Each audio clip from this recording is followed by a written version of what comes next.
Abonnez-vous à la chaîne pour voir les dernières vidéos.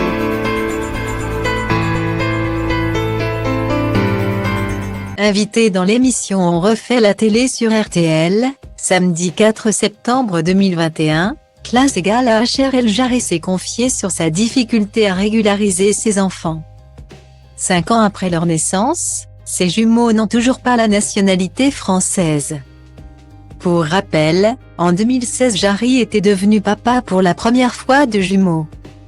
Né aux États-Unis par gestation pour autrui, GPA.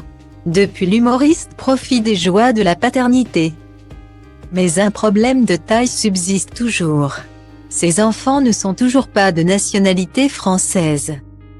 Ils n'ont toujours pas de papier français. Ils sont américains, a-t-il partagé. Agacé. Et d'ajouter, au sujet des formulaires de régularisation, c'est un papa et une maman dans les cases. L'animateur de Game of Talent mène donc depuis toutes ces années un combat sans relâche contre l'administration française afin de reconnaître ses enfants.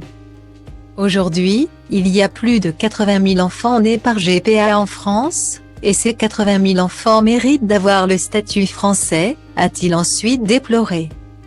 Très ouvert sur les réseaux sociaux et lors de ses spectacles sur ses enfants, Jarry met un point d'honneur à ce qu'il reste anonyme.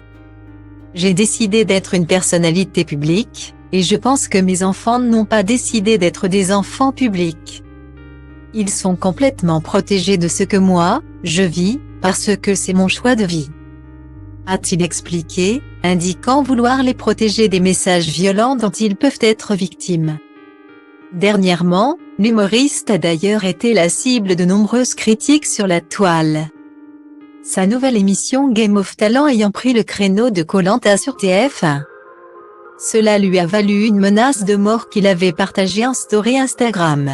Je vais remettre les choses claires mes amis. Game of Talent, mon émission qui arrive le 27 août, ne remplace pas Koh-Lanta. Tout simplement parce que ce n'est que 2 émissions, je reçois beaucoup de messages de haine et je trouve ça dommage. Je n'ai pas les mots, avait-il expliqué, le 10 août dernier.